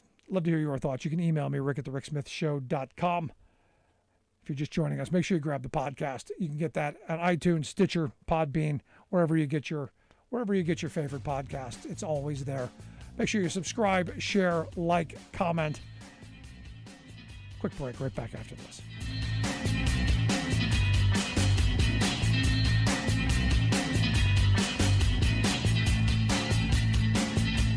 I'm Rick Smith, and this is Labor History in 2. On this day in labor history, the year was 1972. That was the day that employees at the Farrah Manufacturing Company went out on strike. The company was one of the top producers of men's and boys' pants in the country, and the second largest employer in El Paso, Texas. The majority of workers were Chicano. More than 80% were women. These workers worked long hours for low wages and were required to meet a high quota demand. In the late 1960s, some of the male employees began to discuss their working conditions and what they could do to change things. One employee remembered the early days of organizing sometimes happened after softball games between the teams of workers from the different departments in the plant. We'd sit around after the game and talk about these things and the union. Men working in the cutting room voted to affiliate with the Amalgamated Clothing Workers of America. Workers from the San Antonio plant came to El Paso to support the union effort. These workers were fired. In response, 500 El Paso workers walked off the job. They demanded the right to have a union. Soon, more than 3,000 Farrah employees went out on strike. The strike cause won the support of the Roman Catholic bishop in El Paso, who supported a boycott against Farrah pants. The AFL-CIO called for a boycott. The campaign against Farrah soon spread across the country. Even though the company brought in scab replacement labor, the effort to get a union continued. The fight wore on until March of 1974, when the National Labor Relations Board found in favor of the employees who had been fired. Unionization had come to Farrah. For more information, go to laborhistoryin2.com, like us on Facebook, follow us on Twitter @laborhistoryin2. Nearly every nation with an advanced economy, and some not so advanced, treats child care as a fundamental public good, essential to nurturing children, families, and the whole society. But not our U.S. of A. Indeed, our so-called leaders relegate millions of working parents and 21 million kids under 5 to the tender mercies of a for-profit market, with child care facilities ranging from impossibly expensive to helter-skelter unlicensed kiddie corrals. Embarrassingly, while right-wingers mindlessly salute the U.S. as exceptional, they fail to note that what's exceptional about our child care system is that it's such a shambles it can't even be called a system, much less caring. For the past decade, independent journalist and economic analyst Bryce Covert has documented the worsening social crisis caused by this abject failure of leadership. 2/3 of our pre-K kids have both parents in the workforce, meaning care outside the home is essential. 85% of the parents say that finding quality, affordable child care in their area is a problem somewhere between serious and impossible. Nationwide, the annual cost for a 4-year-old's daycare averages about $13,000. Despite millions of working families finding this essential service unaffordable or even unavailable, political leaders have ignored their plight. Child care aid reaches only 15% of qualified kids. Some callous governors even divert chunks of federal child care subsidies to their own political priorities, such as corporate welfare. In 2017, even before COVID-19 abruptly shut down thousands of care centers, 40% of America's children lived in child care deserts, zip codes with 0 programs or so few that 2/3 or more of the area's children are unable to get in. This is Jim Hightower saying, is this the best we can do for the future of our nation?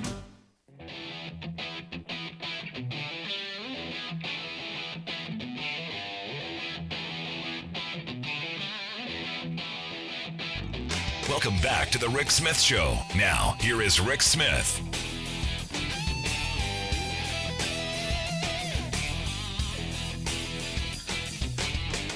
So I'm not sure when Maria Bartiromo went crazy, but evidently she's now pointing her finger at Democrats saying they're inventing a new variant. Well, look, she's on Fox now. So when she was a business reporter, she was somewhat sane, somewhat rational. Now she's got to be one of the outrageable, crazy folks. So she's what a surprise! Right on schedule. Here comes the midterm variant. Yeah, expect it.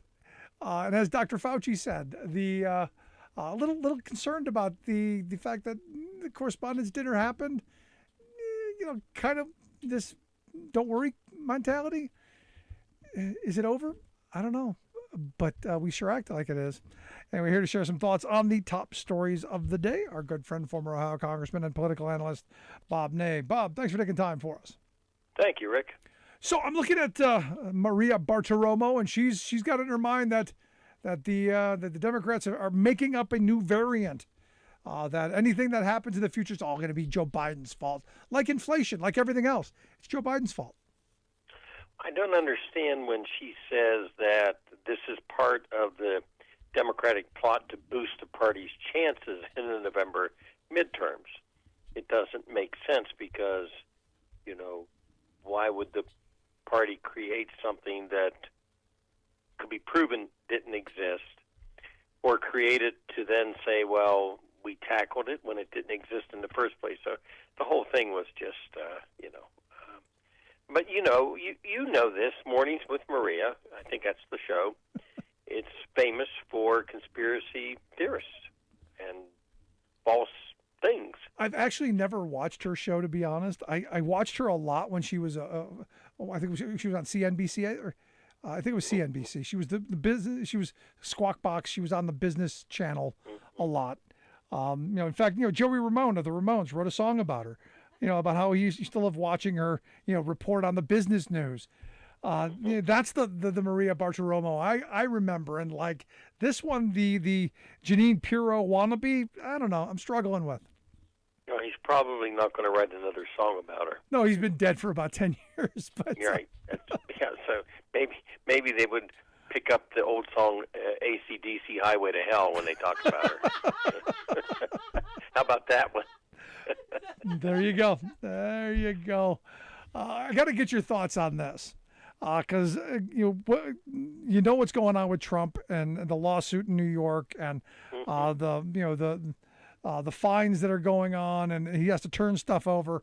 Is it possible that he no longer has any electronic devices whatsoever? Because evidently he's claiming he doesn't have any of the cell phones that have been identified by the New York Attorney General's investigation. Nothing, he claims, has been given to him by the Trump organization. Nothing, I guess, all gone. I guess he's turned over what he had as a personal cell phone, but nothing else. None of the burners, I guess, are going to be available. That's what he says. He says he has no Trump organization cell phones. Now, former presidents, by the way, there are certain things that occur with all former presidents, and there is now I'll create Maria will be on with a conspiracy theory if she hears this. But the intel services monitor presidents with electronic devices such as phones. They don't eavesdrop. They monitor for security reasons in case somebody's trying to hack the phone. So anything he would have officially, that would be known. As far as the rest of them, he could say, they threw them away. They could have had burner phones. People have burner phones. But he says he currently doesn't have any phones, computers, or electronic devices. Now, this is the important part, issued to him by the Trump organization. So his executive assistant, Rick, is standing next to him with the devices. Right. They're not issued to him. They're probably issued to an executive assistant. Yeah, there's the workaround. That's it. Look, he's not functioning without a phone, number one. Number two, if he has sort of what they call the official, post-presidential phones, then the security agencies, again, they don't listen in, but they monitor him. So they would know if he had a phone. Trump Organization phones, very possible. Somebody got smart and said, okay, you're not going to have a phone, but the assistant that follows you everywhere, they're going to have a phone and a computer. And, wouldn't you? Let me ask you a question, Rick. If you were running the Trump Organization, I mean, Lord forbid, but if you were, all right, would you allow him to have a phone? Think about it, in a computer? I wouldn't let him have anything. Right, there you go. Right, exactly. Maybe a Lego kit or something, but not a phone. So I do believe he doesn't have any phones issued to him. They're issued to someone else. All right, I'm waiting to see where that goes. I'm also waiting to see where he's where the Trump library is going to be.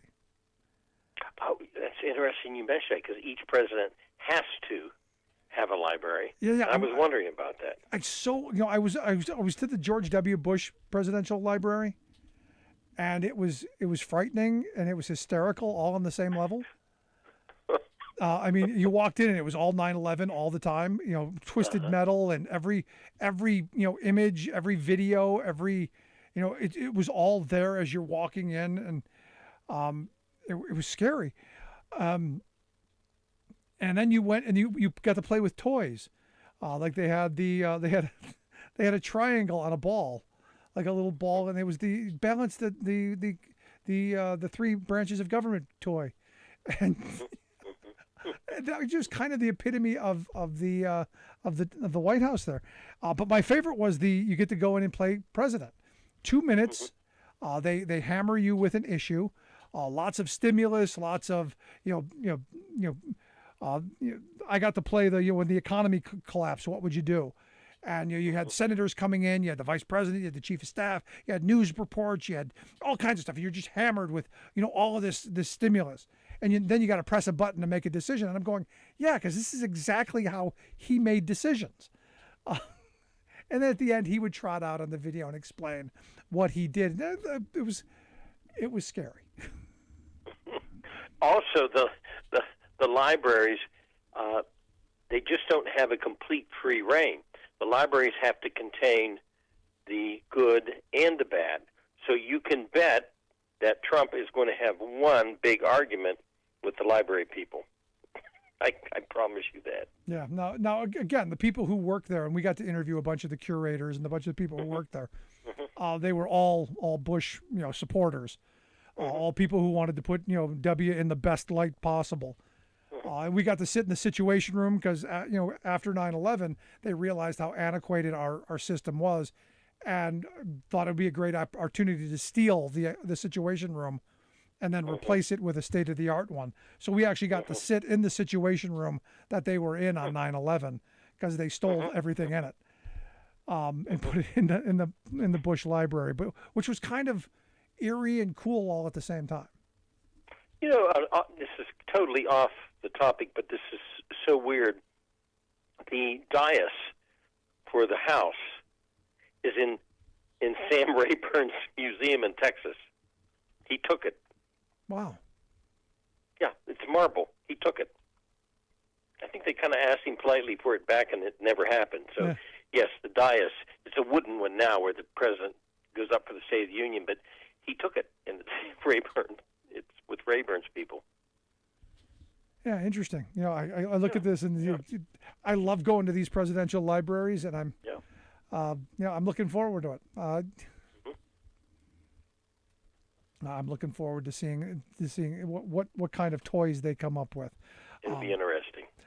I want to get to tomorrow's speech. The president's going to be giving a speech tomorrow on inflation and on policies on how he's going to move forward. This is the only way that his approval ratings pop up, is if inflation comes down. We all know that. What can he say tomorrow? Do you think that it's going to help move in a direction? Because look, I don't think he really has any levers of control over the cost of oil because of what's going on in Ukraine, because of the Russians, and because of gouging of the oil companies.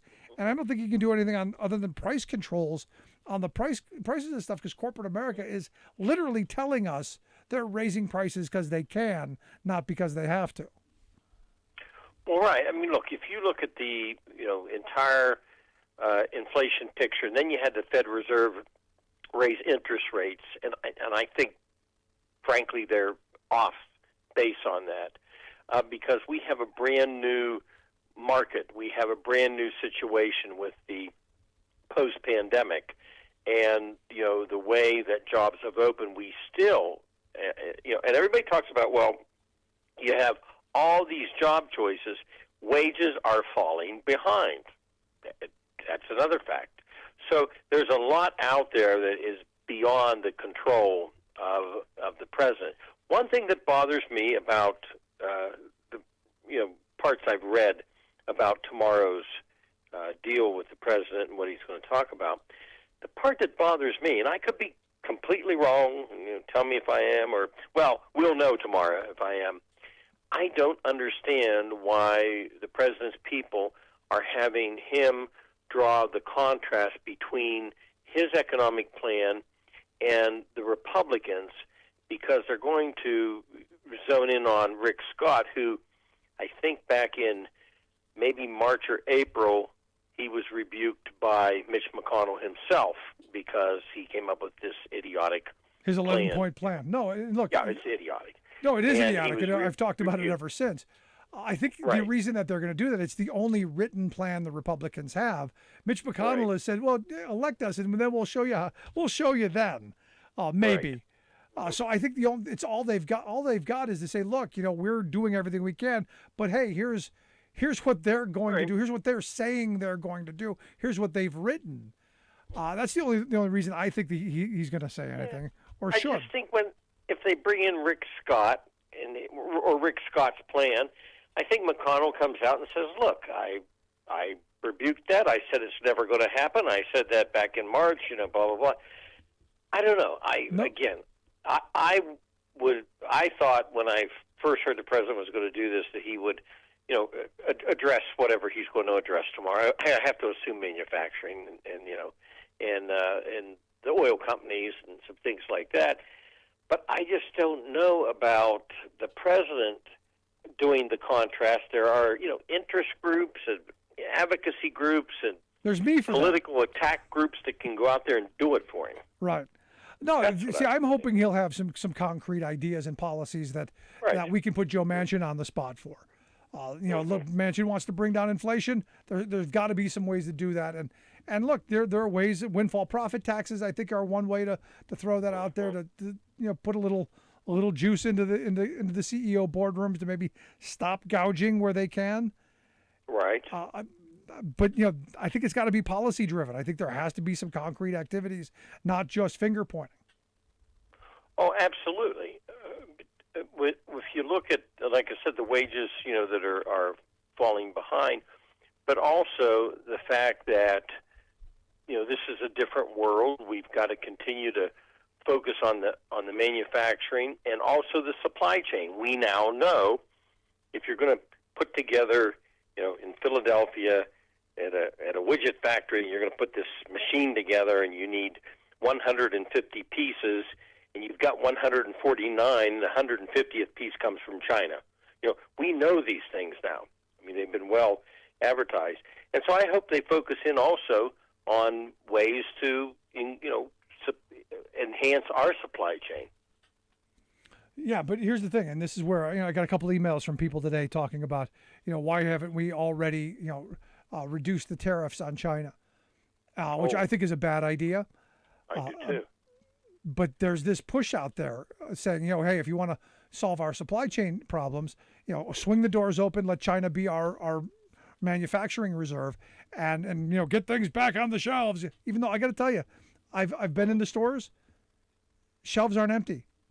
So this fallacy that the shelves are empty and that the prices are going up because the demand is so great that they can't keep things on the shelves because supply and demand is demanding that we raise prices is a bunch of, to steal a Biden word, a bunch of malarkey.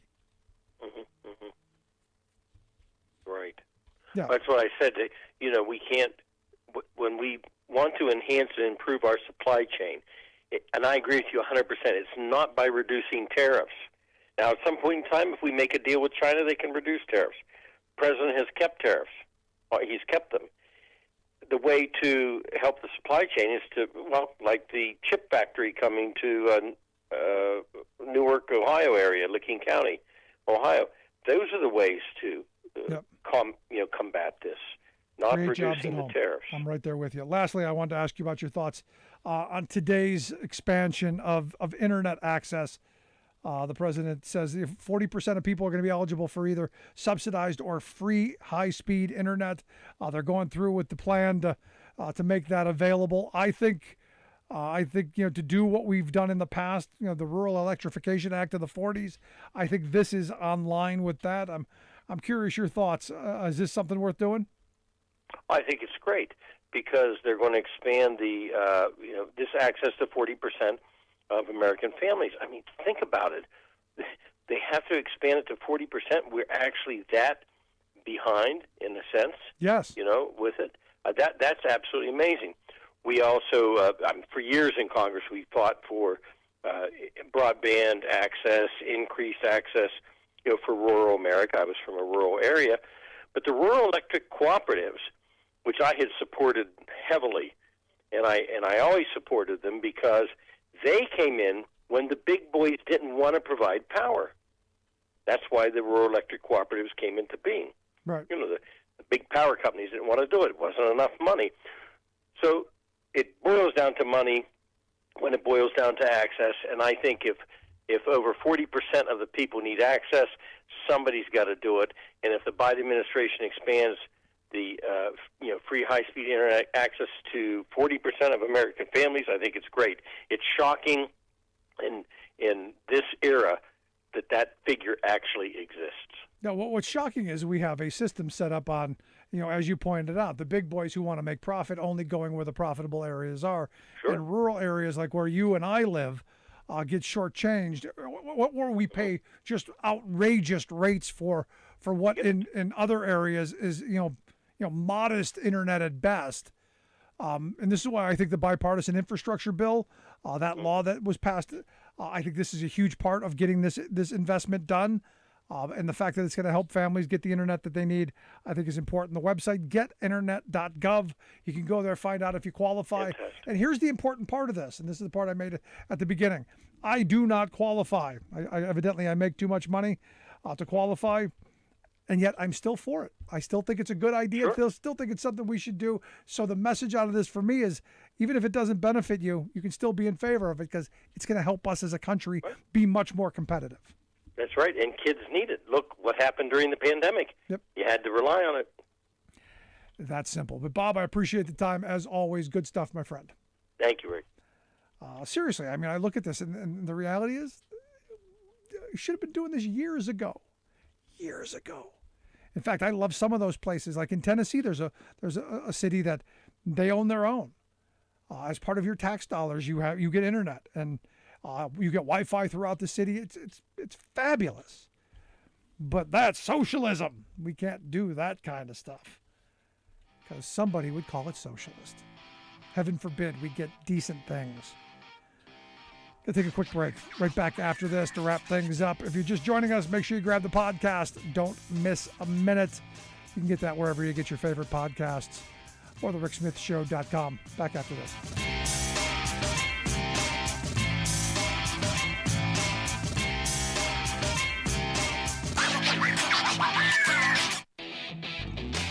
Are you tired of think tank approved corporate news and commentary? Are you tired of CEOs telling you what to think, who to hate, and who to vote for? Well, welcome to the Rick Smith Show. We don't take orders from some boardroom, and we don't do focus groups or talking points. We don't work for them, and we never will. I'm Rick Smith, and I work for you. Join us daily at thericksmithshow.com and download the podcast and never miss a minute.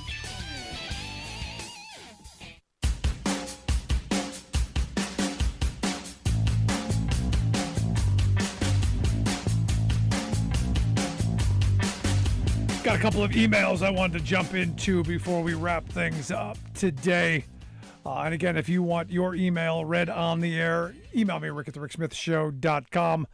I do answer all emails personally. And as I said, a lot of times I use them here on the show to open up some discussion. And, well, I think some folks actually like it. Joe, listening on WIOO 97.9, 107.3 FM in Carlisle, Harrisburg, Pennsylvania, writes, why isn't Biden repealing the Trump tariffs? If inflation is Sleepy Joe's biggest problem, wouldn't it make sense to dump the tariffs and allow the Chinese goods back into the U.S. to ease our supply chain issues? If we can get cheaper stuff at this moment, we need to do it as soon as possible. And he sends an article that says that that Biden is lifting tariffs on Ukrainian steel. And yeah, we do that a lot. It's how we got into the mess we're in this moment. And we talked about this the other day. Our foreign policy has been based on, we're going to whip a little industry on you, the old George Carlin bit. You have a little war, whip a little industry on them because the two middle letters in the word industry are U.S. And we did that for years, and that's how we built up the rest of the world. And of course, corporate America got really happy, and profits were really good for them. And now we've hit a critical mass point where we've lost a good portion of that infrastructure, that manufacturing. We don't have much to give away. In fact, now we've got to start figuring out how we claw some of that back. So I got to tell you, Joe, I'm not in favor of Biden doing away with the tariffs on China. I think what we need to be doing, and what I'm hoping he talks about in his speech on Tuesday, is reviving manufacturing here, bringing some of those jobs back. And if not bringing the jobs back, at least investing in the future jobs. That future technology, that future entrepreneurial activity that is going to happen. The question is where. I want it to happen here. I want those jobs to be created here. I want those opportunities to be here. I want those workers to be here making good wages. And if we're investing our tax dollars in it, and I think you'll agree, Joe, I want those jobs to be able to support a family. I don't want to have to subsidize those workers working for that company that we subsidized. Kind of makes sense to me. But as far as rolling back the subsidies on China and Trump's tariffs, look, I was in favor of putting tariffs on stuff. I think Trump did it badly. I think there was no real plan in place. And in fact, there were a lot of disincentives that ended up helping Russia in ways that we really didn't want. But I'm sure that the people who lobbied for them did. But at some point, you got to put your foot on the ground and say, no, we're not giving up any more of our manufacturing. We've lost more than 5 million manufacturing jobs in the last, 22 years? And it's not that we've lost them. We know where they went. We know who took them. And it's easy to blame the Chinese. And I don't. I blame corporate America. I blame those CEOs who said, hey, there's cheap exploitable labor over in China. There's a burgeoning market over in China that we can exploit. And oh, by the way, there's a massive amount of subsidies from the Chinese government. Greed is what created this situation. CEO heroin, it was what I call it. Cheap labor and lax environmental regulations. What? Don't have to deal with government regulations? What? We can exploit workers? Sign us right up. And away they ran. And not only did they run, we subsidized them going. So shame on us. So in this moment to say, oh, no, we need cheap stuff because, the jobs we have, our wages aren't keeping up. We gotta fix our addiction to cheap stuff. I'm not there. We've got to fight this fight at some point. And it should be now. There isn't going to be a convenient time down the road to go, oh, now's a good time for us to fight this. And guess what? The tariffs haven't caused the inflation. Our broken supply chain, that's what's done it. Just-in-time inventory, on-demand manufacturing. That's what's done it. The smart people in corporate America, that's what's gotten us in this mess. And hopefully the sooner we learn those lessons, the better off we're going to be. Is it going to be easy? No. And I'm hoping the president has some things to say on Tuesday. I'm hoping there's a way to ease some of the suffering for working families, because we're struggling. There's no question about that. The question is, which policies is he going to pursue to help folks make it through? I'd like to see some stuff on prescription drugs. I'd like to see some stuff on a lot of stuff. But we'll talk about that again tomorrow. If you missed any of today's program, make sure you download the podcast. Get that at thericksmithshow.com or email me, rick@thericksmithshow.com. Thanks so much for being here. We'll see you back here next time.